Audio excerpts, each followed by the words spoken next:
Patrick Favre, bonjour. On va maintenant entrer dans la mise en œuvre un petit peu plus concrète du projet qu'on évoquait avec toi. Est-ce que tu pourrais nous décrire une séquence type de ce projet ? Séquence type, donc je commence par préparer la classe, comme tout enseignant qui prépare sa classe. Je prépare les images pour les courts-métrages dont on va parler, pour lesquels je vais enregistrer les enfants. Donc ça, je le prépare avant d'arriver en classe. Le livre, la structure du livre est prête et on peut se concentrer sur la parole des enfants, sur l'enregistrement. J'aime bien commencer par un moment collectif qui va me permettre de montrer à tout le groupe vers ce vers quoi on va. L'objectif, c'est de s'enregistrer, de raconter les films avec ces mots.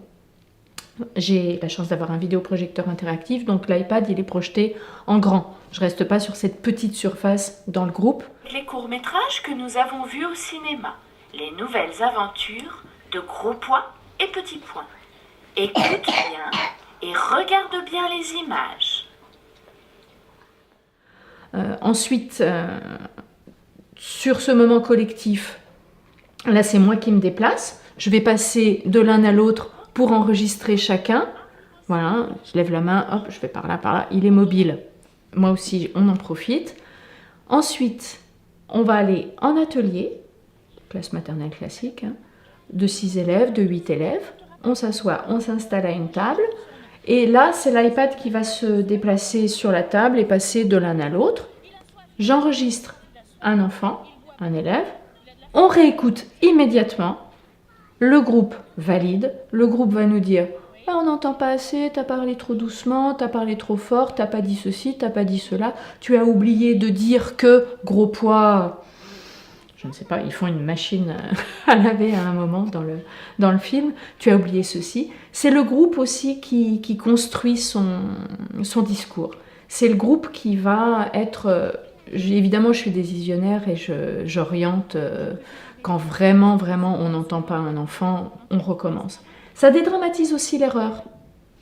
Ça va pas? On supprime, on recommence autant de fois qu'on veut. Et c'est pas grave. On recommence. Bon, évidemment, il ne faut pas que ça dure trop, c'est évident. Mais voilà, pour les enfants, c'est de savoir que leurs paroles, ils peuvent se tromper. C'est essentiel. Comment tu évalues une séquence comme celle-là ? Juste par la qualité de ce qui est produit, mais je vais surtout l'évaluer sur le temps. Une production de septembre comparée à une production de janvier et de juin, par exemple, ça va être pour moi une trace et un support pour discuter avec les parents et pour évaluer justement l'évolution, la progression et les progrès de cet élève en langage oral. L'objectif finalement de ce que tu as décrit, c'est effectivement une production collective des élèves à partir d'un film de films qu'ils ont vus au cinéma.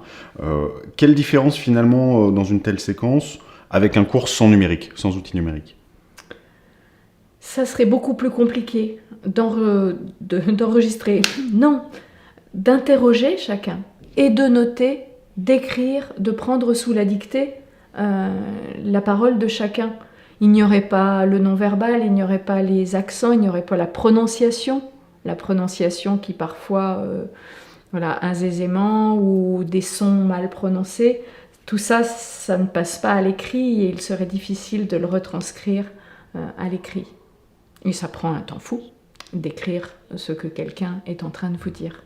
On le faisait auparavant, mais le numérique est venu nous simplifier un petit peu la tâche et l'enrichir. C'est contagieux.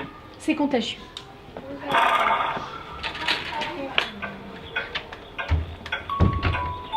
Voici Petit Pois et voilà Gros Pois.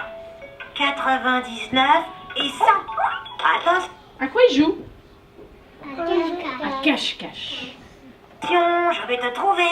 Il se cache.